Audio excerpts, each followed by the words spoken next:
ibyaro zizogenda zirakurikirana ubona mu myaka yose. Hari abantu bari bafise ingwara ya asima. Hariho umwe yaje azanye agapomu, yarazanye agapomu kubera aze kugerageza Yesu yamaze kugukiza, niwakira urukiza rwa Yesu. Yesu hari abantu benshi Yesu yahezagiye cyane, yego yahaye amabuse bazoje kwiga n'abandi yagabiye amaviza. Yesu nahagishuranye. Yesu ni mukama, Yesu ni Imana. Hari umuntu yaraboshwe n'umutima w'urupfu, yagendana ubwoba kandi akunda kurota ari mu mva. Yarafise ubwoba bwinshi, umutima w'urupfu waguma umugendanira.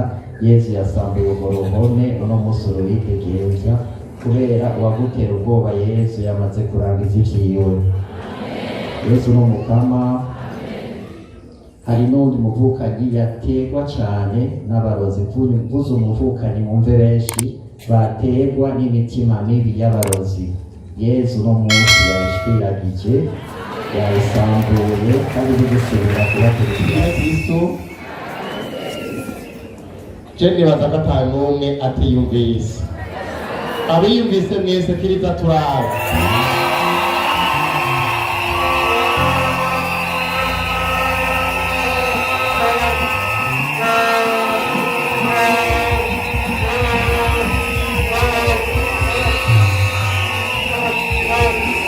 Kugira ngo tuve mu kivunga, je ndashaka abantu batatu canke bane biyemera bumva ko bakize, bazi hari ico ndabibariza.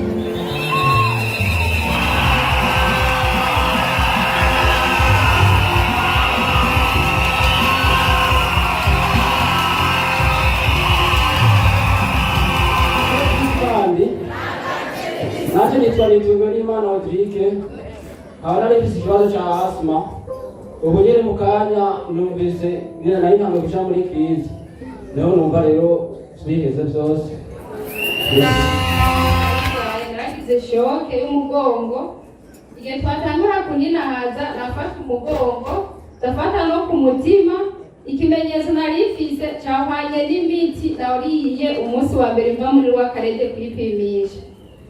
Najeje kurya imiti, imisonga yavuye mu mugongo ica ngaha imbere.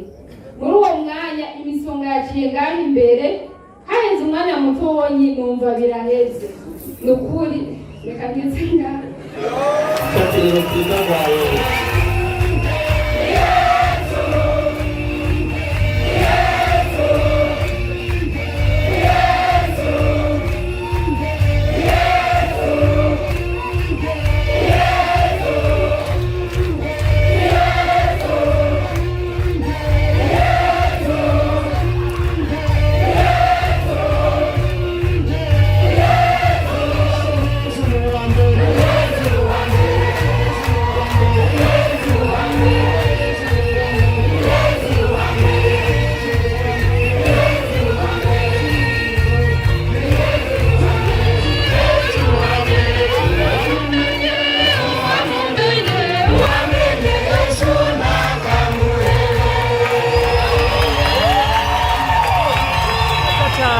Biraboneka ko abakristo bagihurumbira ubukristo kandi bacitabira gusenga.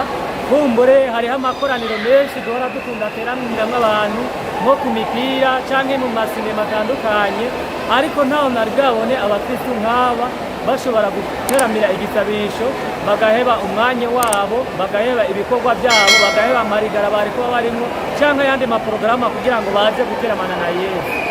Murakoze.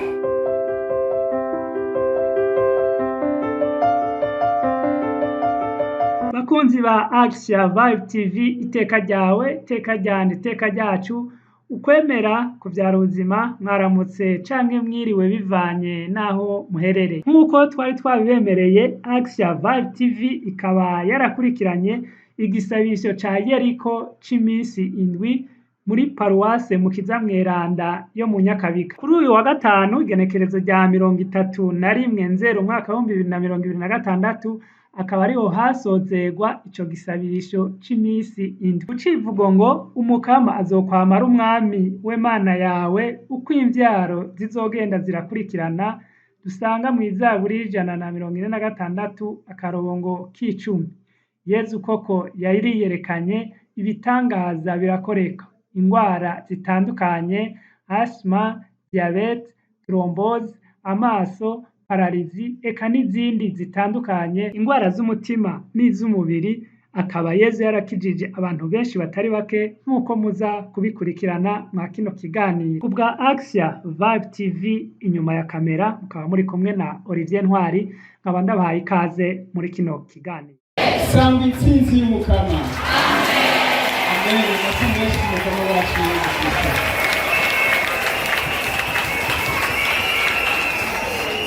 ni by'ukuri turekewe igisagara kuko umukama Yezu aramutse uyu munsi akiduha. Amen. Tubandanye tumuhanze amaso tumutangare. Amen. Gukoma amashyi turekeye kumviriza bike muri byinshi umukama Yezu yashimye kuducisha ko kugira ngo tubibatangarize, kuko ivyo akora nta ushobora kubivuga ngo abiheture nkakora ivyo kwiga mu bwenge bw'umuntu. Amen. Yesu n'umukama. Hari umugabo ufise imyaka 47 wari urwaye ingwara ya diabete, umukama Yesu yarukijije muvukanye isangurukiza rwa Yesu. Yesu n'umukama. Ayo mashyi tuyabike, turaza kuyakoma mu gukenguruka. Amen. Yesu ni Imana. Hari umusore uri ngaha wari urwaye ingwara y'amafyigo, uvukanye isangurukiza rwa Yesu, ko Yesu yagukoze ko aragukiza. Yesu ni Imana.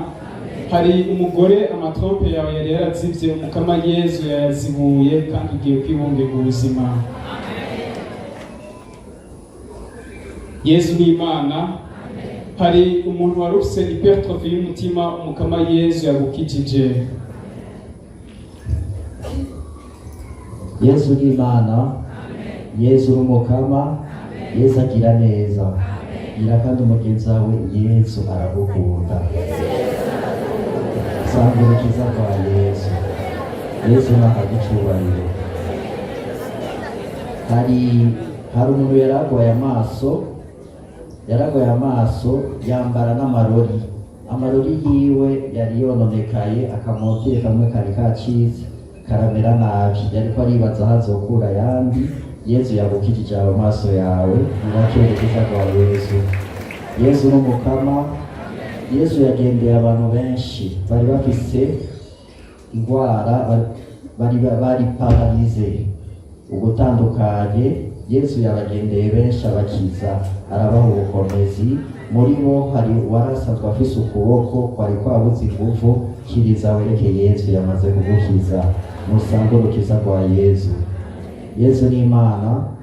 Hari umuntu yaragwaye urutugu rw'ukuryo ruramubabaza cyane, harimo n'imisonga. Yesu yagukijije ukuboko kwawe. Musangurukiza kwa Yesu. Hari umuntu yagize ikibazo ku ruti rw'umugongo, yaragize shoke, aragira isanganya, none yababara cyane, byarase ko akirafata ibiti byinshi. Yesu yagukoze ko aragukiza.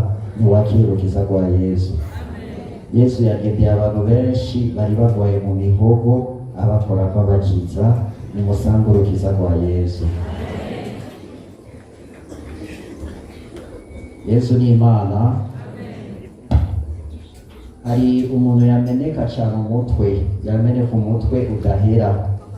Byari bitewe n'uko afise ikibyimba kandi kugikora byatwara uburyo bwinshi. Yesu yagukoze ko aragukiza. Musangurukiza kwa Yesu. Hari abantu benshi bari bagwaye ingwara zo mu nda, Yesu yagumye abagendera abakiza. Nimwakirukiza kwa Yesu. Yesu ni Imana. Hariho muri bo umuntu yari karadukurikirana afise kanseri yo mu intestin yo mu sogi. Yesu yamukijije. Musangurukiza kwa Yesu. Yesu ni Imana. Yesu n'umukama. Hari umushingantahe agiye kwihagarika, umukoyo wamuturira cyane, yababara cyane, kandi n'amagara yiwe, amategatwa yiwe yamubabaza cyane, yarimo imisonga. Yesu yakoze ubwimba ca baragukiza. Nusange urukiza rwa Yesu.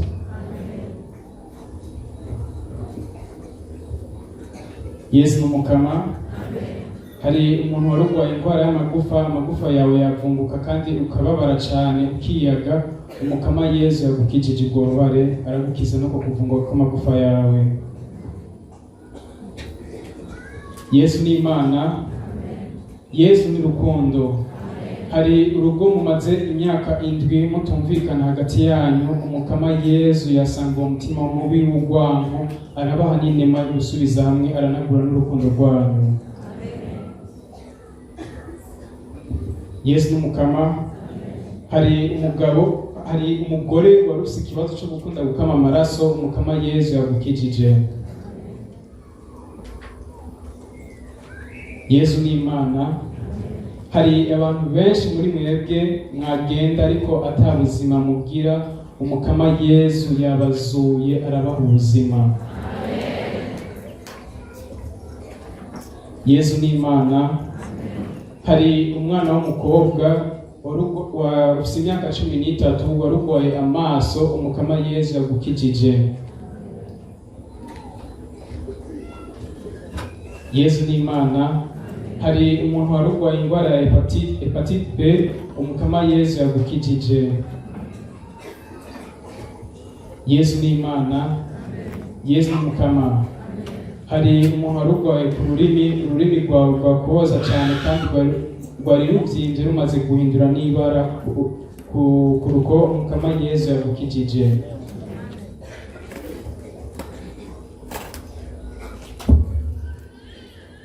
Yesu ni Imana. Yesu ni umukama. Hari umugore umaze imyaka 6 atakibondo muraronka mu muryango wanyu, muvukanye ni muhimba kuko umukama uyu munsi yabagabiye ikibondo, kandi bamaze no kumva ikimenyetso yuko wasamye.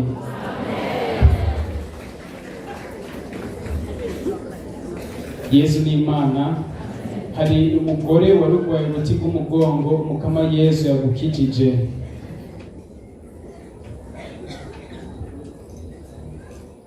Yesu ni Imana.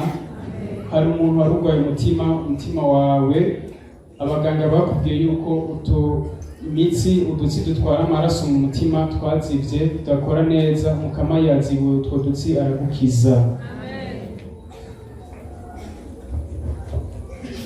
Yesu n'umukama. Amen. Yesu agira neza. Muyamuhe rimwe basi. Amashimwe y'Imana. Yesu ni Imana. Yesu n'umukama. Hari umuntu yaraboshwe, yarafise umutima mubi cyane, yarafise n'inzigo nyinshi cyane kandi yarenganya. Yesu yakubohoye, aragushiramo umutima wiwe, arakuramo uwo rutima rwawe rw'ibuye, nusanzwe ubuzima buvuye kuri Kristo. Yesu nahabwa icyubahiro. Yesu ni Imana. Kandi uzosanga uri gukora neza bigutangaze, kuko kizoba ari igitangaza kuri wewe. Yesu yakugiriye neza, yasambuye urwo ruhome. Yesu nahabwa icyubahiro. Yesu ni Imana. Hari umuvukanyi yavuze umuntu umufasoni atari bwaronke ikibondo. Ni iby'ukuri Yesu yagabiye abafasoni benshi, ingo nyinshi batari bwaronke ibibondo, mugiye kuronka urubyaro. Yesu nahabwa icyubahiro.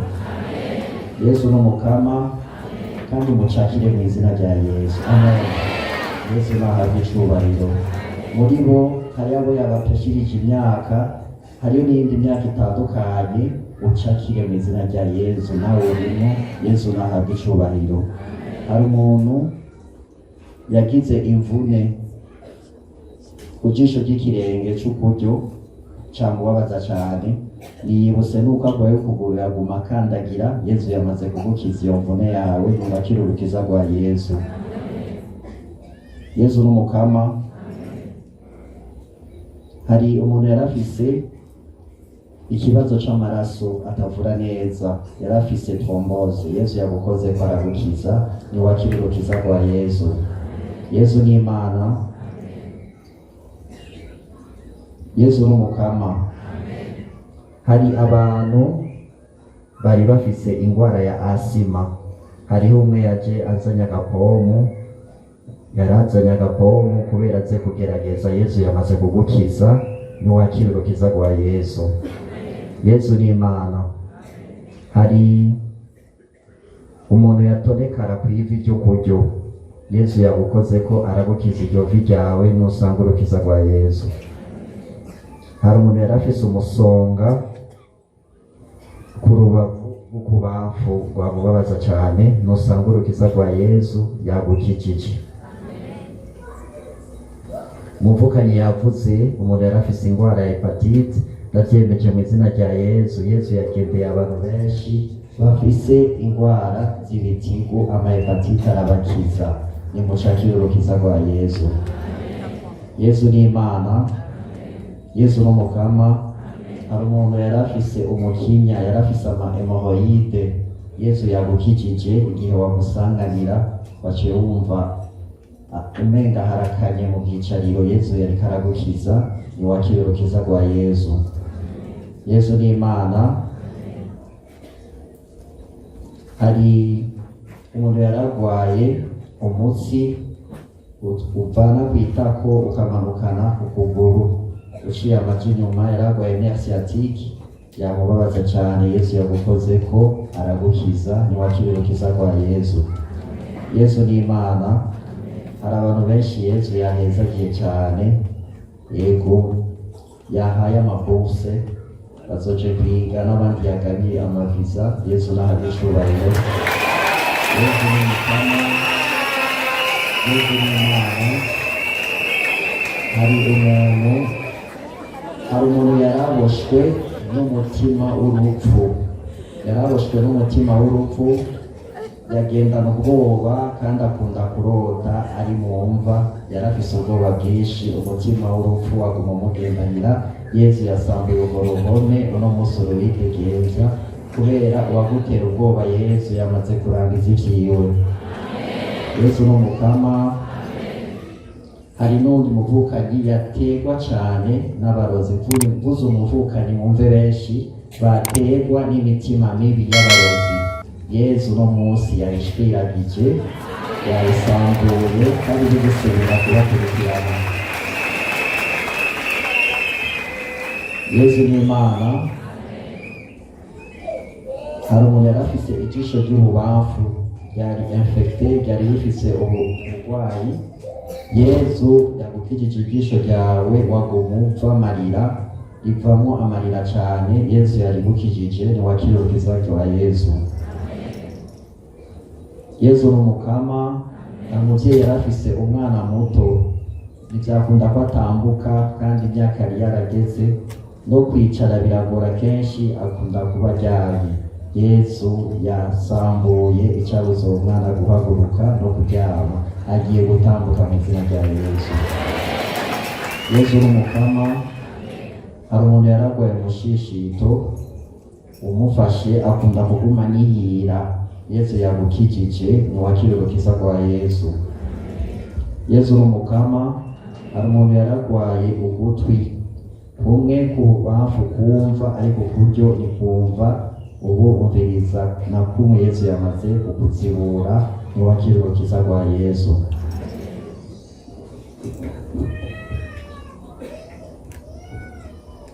Yesu ni Imana. Hari umugore uri ngaho urwaye ingwara yo mu kigo, yakubaza cyane, Umukama Yesu yagukijije. Hari umushinga nawe wari warataye ubugabo, bimaranye igihe ariko siko byahora, Umukama Yesu yagukijije, kandi aho uri wumvise ikimenyetso muri wowe yuko Yesu yagukozeko. Yesu ni Imana. Yesu ni Umukama.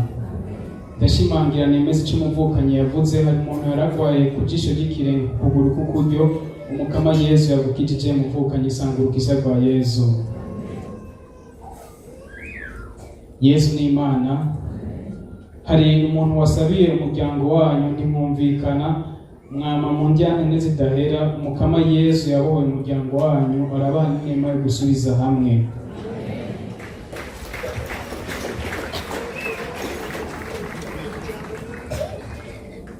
Yesu n'umukama, Yesu ni Imana. Hariho umuvukanyi warugwaye ugutwi kukuryo, ndasubiramo icyo umuvukanyi yavuze kugira ngo nishimangire Yesu yagukoze ko aragukiza, arazibura ugutwi kwawe usanga urukiza rwa Yesu. Yesu n'umukama. Hari umuntu uri ngaha wari waragwaye igituntu ariko wamukekeranya yuko Yesu yagukijije, mvukanyi ni wemere kuko Yesu yagukoze ko aragukiza, nako yarabiranguye.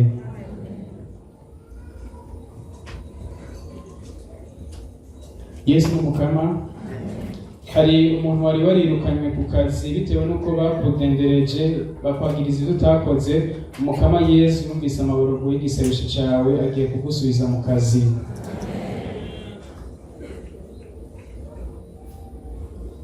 Yesu ni Imana, Yesu n'umukama. Hari umugore warugwaye mu ibere ry'ibubamfu ryakuboza cyane ukagira imisonga myinshi, waruse uduhere twinshi twakurya kandi urukoba rero rumaze guhinduka kuri mameno, umukama Yesu yagukijije, sanga urukiza rwa Yesu.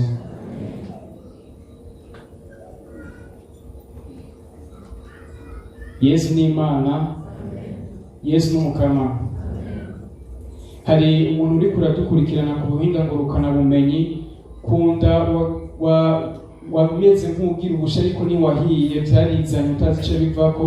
Abaganga barakubwiye yuko batabona igituma umubiri udaterana, umukama Yesu yasubije itoto umubiri wawe, ugiye kubona hegerana umera neza.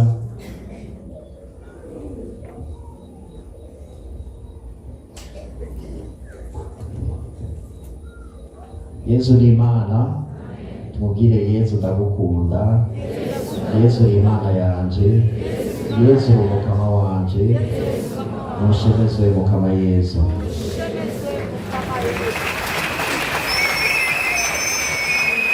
Yesu ni Imana. Hari abantu benshi Yesu yagumye agendera bafise ibibyimba mu nda, Yesu yabakijije, nimwakire urukiza rwa Yesu. Yesu ni Imana. Hari abantu benshi Yesu yagendeye bari bafise amakanseri, hari bari bafise ikibazo cyo gusoba agasoba amaraso, yari afise kanseri ya prostate, Yesu yagukijije. Hari n'umufasoni yari afise kanseri y'ibere ry'ububamfu, Yesu yagukijije, akira urukiza rwa Yesu. Yesu ni Imana. Kandi uwo mufasoni yari kuri chimiothérapie, Yesu yagukijije, akira urukiza rwa Yesu. Hari umuntu yaragwaye umusaya wo kuryo, ntibyakunda nuko awuhekenyerako, Yesu yagukijije, musanga urukiza rwa Yesu. Ndavuga icyo umuvukanyi yavuze, umufasoni yari afise ikibazo cy'amatrompe atarengana, imigende y'igitereko ciwe niyarengana itwara imbuto, Yesu yayizibuye, aragukiza kandi agiye kuguha urubyaro, musanga urukiza rwa Yesu. Hari umuntu yari afise ikibazo cy'umutima, ntibyakunda ko aca kwivuza kubera uburyo, afite imyaka 13, Yesu yuguruye amayira, araguha n'uburyo uzogenda kwivuza bagukore kandi ukire mu izina rya Yesu. Hari umuntu inzara ziwe zinjira cyane mu mano, zikanuka zigasebura, Yesu yagukijije, ibizara byawe byinjira, musanga urukiza rwa Yesu. Yesu ni Imana.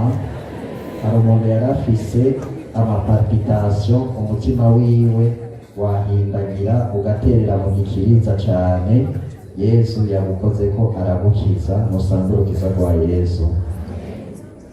Ndavuga icyo umuvukanyi yavuze, hari abantu Yesu yakijije mu kanwa.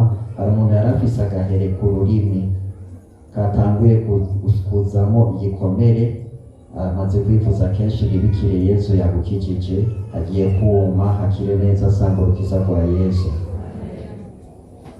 Hari umuntu icyo akoze icyo agihomba cyane nigitera imbere, aguma hahandi nyene, Yesu yakubohoye rwose kandi ugiye gutera imbere. Yesu yaguhezagiye araguha umuhezagiro wiwe, nusangwe ivyiza biva kuri Kristo.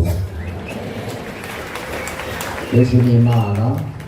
Hari umuvyeyi yasabiye abana biwe vyanga ko batera imbere naho bigaca bihagarara. Yesu yumvise igisabisho cawe, yasambuye uruhome rwabuza uruvyaro rwawe gutera imbere. Nimusangwe urukiza rwa Yesu. Yesu ni Imana. Umuvukanyi yavuze imiryango myinshi Yesu yagumye ashira mu rukundo. Yesu yagendeye imiryango myinshi. Yesu arakunda imiryango. Amen.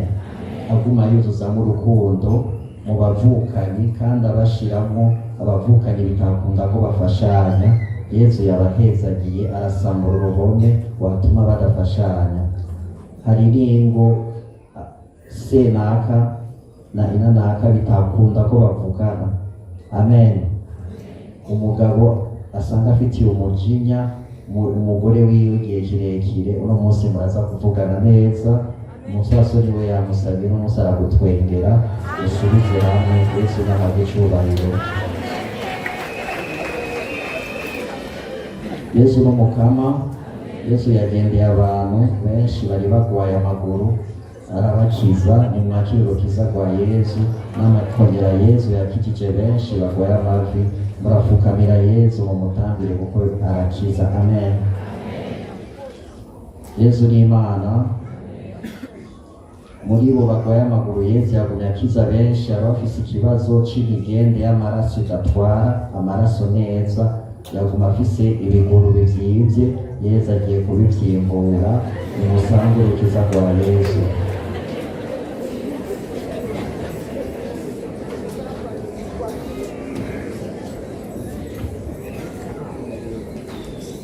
Yesu n'umukama.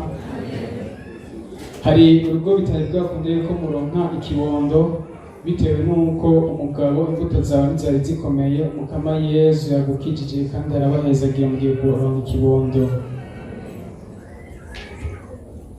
Yesu n'umukama. Ndasubiramo icyo umuvukanyi yavuze. Hari abantu benshi bari baboshwe n'imitima mibi, Yesu yagendeye arakora ko arababohora.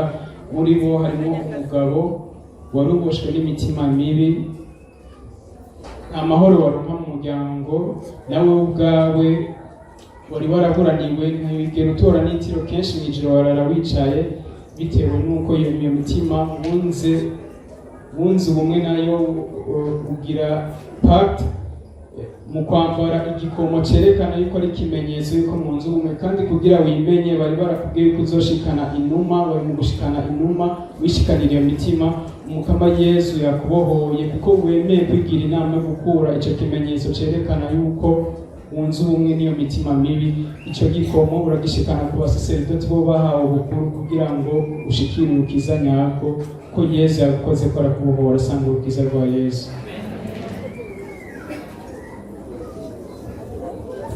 Yesu n'umukama. Yesu ni Imana. Hari abantu benshi Yesu yaronkeje akazi. Hari umuntu uriko uradukurikirana ku buhinga ngurukana bumenyi, umaze iminsi wari waranse kubibwira umuryango wawe kuko ntibabona iyo uhera kubivuga. Akazi karaheze, uguma wiganyira Yesu. Umukama Yesu yumvise imiborogo yawe, aragiye kukuronsa kandi kazi, ntukiganyire.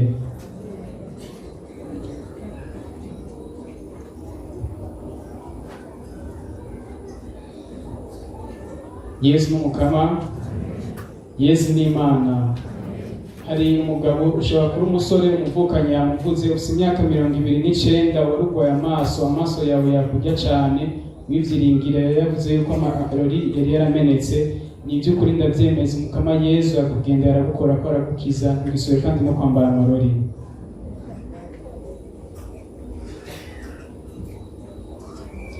Yesu n'umukama.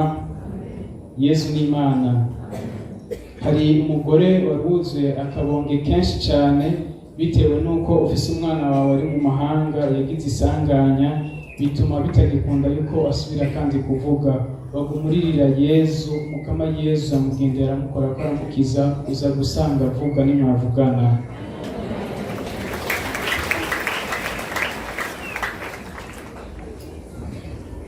Yesu n'umukama, Yesu n'Imana. Hari umugabo warugwaye mu kiyunguyungu, ntibyakunda yuko umara umwanya munini uhagaze, umvukanye n'uhaguruka utambuke kuko Yesu yagukoze ko aragukiza. Yesu n'umukama, Yesu n'Imana.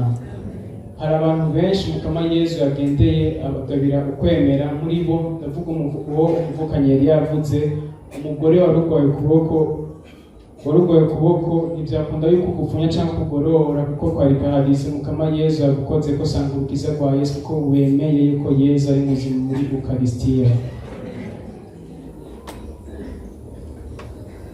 Yesu n'umukama, Yesu n'Imana. Hari umuntu warugwaye ku gikonjo k'ukuryo ku rutoki rugira kabiri uvuye kuri rutoya, ntibyakunda yuko urupfunya bugira nka movement rwakoza cyane mukama Yesu yagukijije imisonga wagira.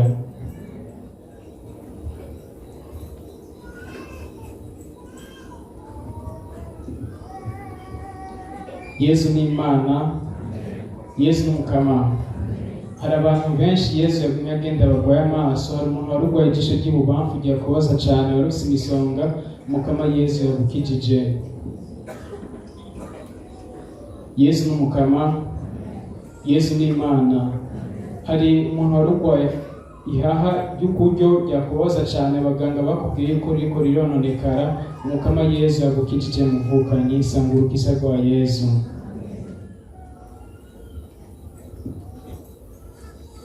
Yesu n'Imana, Yesu n'umukama.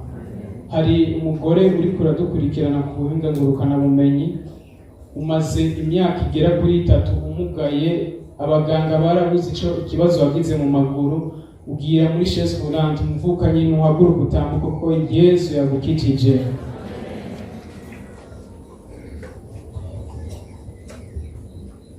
Yesu n'Imana, tugume turaba Yesu. Amen. Yesu niwe mukama, niwe mukiza. Amen. Yesu agira neza kandi mucakire. Amen. Mucakire. Amen. Yesu nahabwa icyubahiro. Hari umuntu yaraboshwe n'itabi n'imiburiburi, aranywa udutabi 3 ku munsi, weekend akarenza ko rimwe. Yesu yakubohoye ubwo buca bw'itabi, nusanga urukiza rwa Yesu. Hari umuntu yararwaye indwara y'amayepine, mu businsiri bwiwe yumva umengana amahoro ikaramutsibura. Yesu yagukoze ko aragukiza, niwakira urukiza rwa Yesu.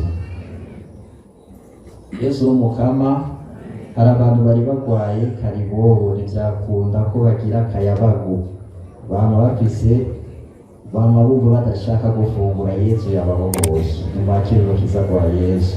Uno munsi Yesu yabahaye akayabagu, muravyopeka musubire kandi muvyopeke kandi kuko Yesu yabahaye akayabagu. Amen. Yesu n'umukama, Yesu n'Imana. Hari umuntu yararwaye amaso, yaratanguye guhuma. Yesu yakuyeho uruhumyi, uraza gusubira kubona neza, niwakira urukiza rwa Yesu. Yesu n'Imana. Muri kano kanya uri kubona umuco mwinshi mu maso, Yesu aracabandanya avomora, niwakira urukiza rwa Yesu. Amen. Hari abantu bari umuvukanye yavuze abantu Yesu yasubirije ubumwe. Hari abantu bari bashize kubiri, ntibari bakivugana. Yesu yasanguye uruhome rwabatanya, bari basanzwe ari abakunzi, ari abagenzi cyane. Ubu muraza gusubira kandi mugwane mu nda kuko uruhome rwabatanya Yesu yarusambuye. Hari umufasoni irekwe ryari rimurembeje aribungenze. Yesu yakugiriye neza, yagukijije irekwe ryawe. Amen. Hari abantu benshi bagendana umuvumo, ntibatera imbere kubera bababwiye ko ari ibijuju, ataco bazovamo, amajambo mabi akabaguma mu mutima y'uwo muvumo. Yesu yamaze gusambura urwo ruhome rw'imivumo, mugiye kuba abantu b'umugisha cyane kuko Yesu yabahezagiye. Yesu n'Imana, Yesu n'umukama. Hari umusore n'inkumi ubukwe bwabo umaze kuhata kabiri, bimaze kwanga kabiri, Yesu yabitunganije, bigiye gukunda ubu, mwubake rugume bigende neza, mwubake Kristo Yesu nahabwe icubahiro. Yesu n'umukama. Hari umuntu yaragwaye cyane itiro, aho ari hose aguma yisinzirako, aguma asinzira umwanya wose cyane. Yesu yakubohoye aragukiza, urusange rukiza rwawe Yesu. Yesu ni Imana. Hari umuntu yaragwaye akabonge, yarahababutse rwose, hagize n'akamukoma umutima uca usimba. Yesu yagutekanije, nukomere mu mukama, kuko Yesu yaguhezagiye, arirukana akabonge kose, nusanga urukiza rwa Yesu. Kandi n'umwigeme arafise n'indwara y'imyinyi, aratinya rwose. Yesu yakubohoye aragukiza, nusanga urukiza rwa Yesu. Yesu ni Imana. Yesu n'umukama. Yesu yagendeye cyane. Hariho imisore n'inkumi, ingo zabo zari ziboshe kuko ku buryo ntibakunda ko batorana n'abo bagenewe. Yesu yasambuye urwo ruhome, mugiye kubonana igende neza.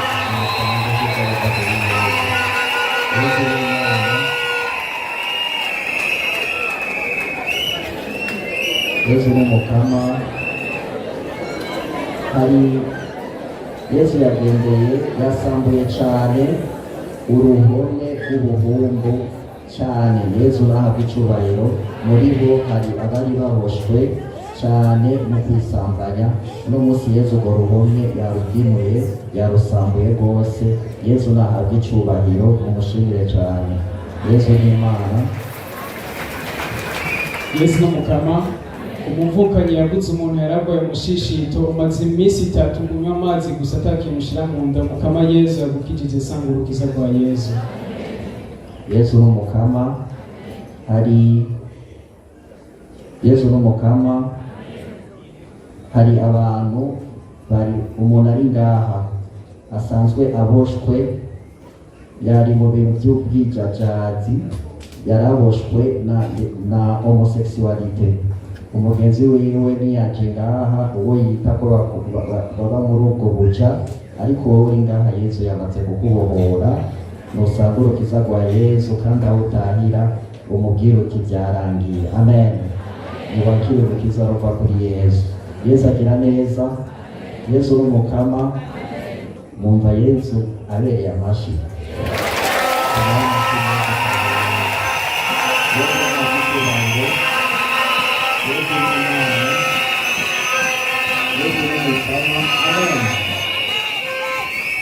Umwe wese ahari yumve ko Yesu yamugendeye. Amen.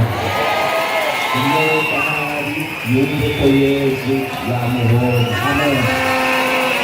Kandi umwe wese ahari acakire urukiza mu mutima wiwe Yesu yamushoboye.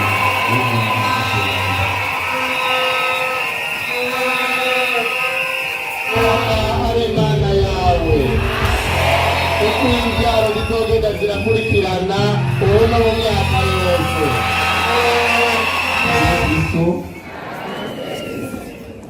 Je nibaza ko ata n'umwe atiyumvise. Abiyumvise mwese kiriza turaho.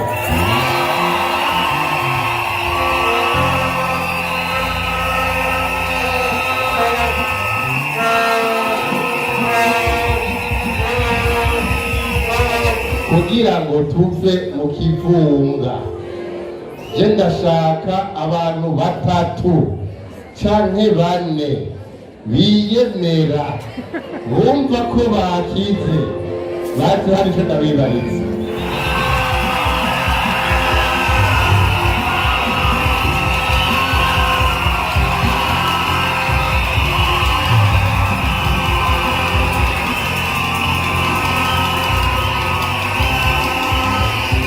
Izina ryawe, indwara wari urwaye, n'ikimenyetso kikwereka ko wakize. Ugire Kristo. Jewe nitwa Nibitanga Janet.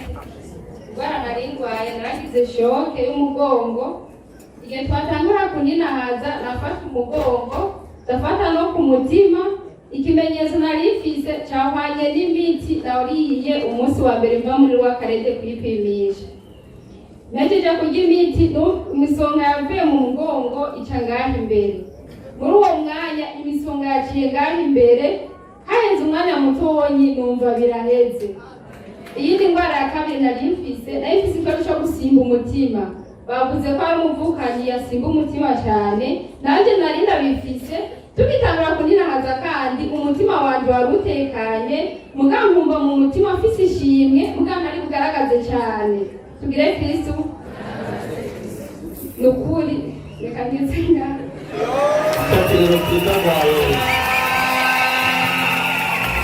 Ate nitwa Kwizera Joseline, jewe ndi mu bantu bakize Efeso. Naje ngaha niyagaza, ariko ikimenyetso kinyereka ko nakize nuko niyagajije rimwe ntangura kuninahaza, sinasubiye kuvyumva.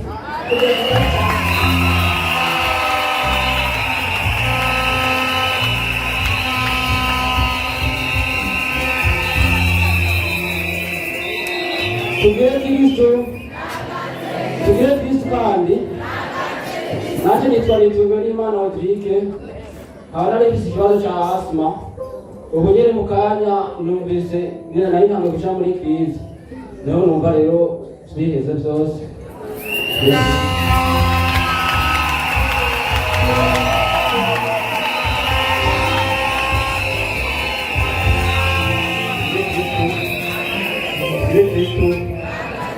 Yesu ni Imana, Yesu aratabara. Yesu ingwara ingwaye ndakomeye.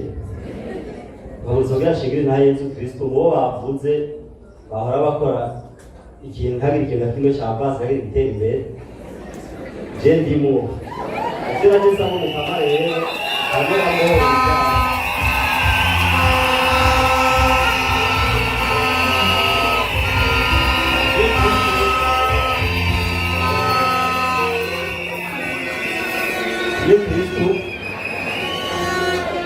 Ubangezi ishuri ubudihomba akazi kagira kane ugapfa ubuzi bwose nakuko amatakira atari ipantaro yuzemo kandi neza rero ko ndi mwangeza mu kamba ko bakazi kumugisha rero yavyemeye rero mpamvu gushigire nta amazi shetani bya yarakoze byose kandi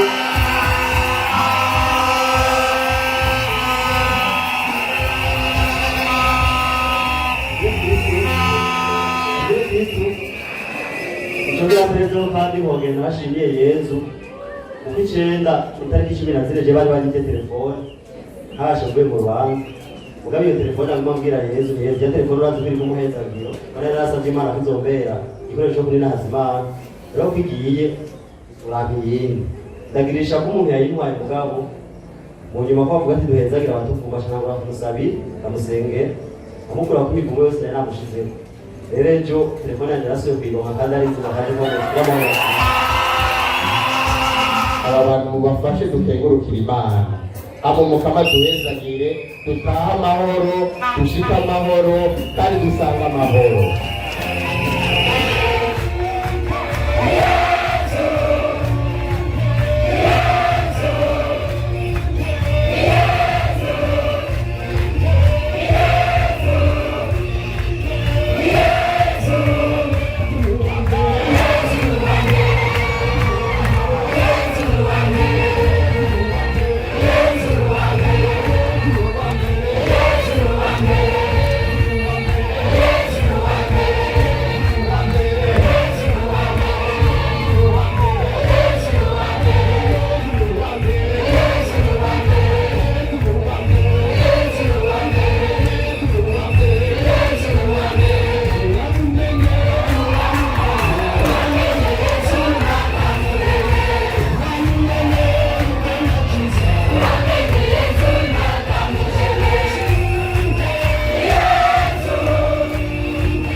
byose, Data na Mwana na Mutima Mweranda, nibahezagire.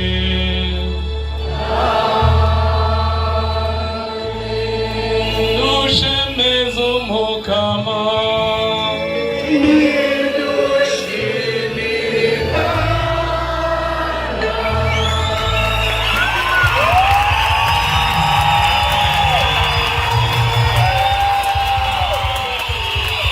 Tukaba turi muri paruwase Mukiza Mweranda yo mu Nyakabiga, ahejeje kurangira igisabisho ca Yeriko c'imisi 7. Tukaba turi kumwe n'umukristu twidondore hanyuma atubwire uko yiyumva inyuma ya kino gisabisho. Murakoze cyane, nitwa Emmanuel Kwizera, nkaba umukristu wo muri paruwase Joseph Mweranda mu Ngagara. Igisabisho ca Yeriko ni igisabisho gitanga ubuzima, ni igisabisho Yezu adufasha kubomora impome zari zaratse kubomoka mu buzima bwacu, n'igisabisho kidufasha aho Yezu atugururira Mariya yari yanze kuguruka. Bamwe bafise indwara zitandukanye, bagenda n'indwara zitandukanye, abandi bari bafise imivumo itandukanye Shetani yabaroze, ariko muri ico gisabisho c'imisi 7 Yezu aradufasha kubomora izo mpome zari zaratse kubomoka mu buzima bwacu. Wowe witavye ku munsi wa mbere canke witavye ku munsi ugira kabiri, ndetse n'uwaje kuno munsi wa nyuma turangije kino gisabisho, Yezu yashoboye kumugabira indema nk'izo yagabiye abari baje kuva ku munsi wa mbere k'igitangura. Rero turanezerwa n'ico gisabisho amaparuwase atandukanye akunda gutunganya buri mwaka, kuko turaharongera imigisha n'imihezagiro, ndetse tukahakirira n'indwara zitandukanye, zimwe mbere muri zimwe abaganga bavuga ngo ntizishobora gukira, ariko kwa Yezu nta ndwara n'imwe idakira, kuko Yezu niwe muganga asumba abandi baganga bose. Abaganga baravura, Yezu nawe agakiza. Yego murakoze. Twabonye yuko hari isinzi ry'abantu baje bava novuga mu gisagara ca Bujumbura cyose. We kubona isinzi ry'abantu nk'aba uvyakira gute nk'umukristo? Ndavyakira neza cyane, biraboneka ko abakristo bagihurumbira ubukristo kandi bacitabira gusenga.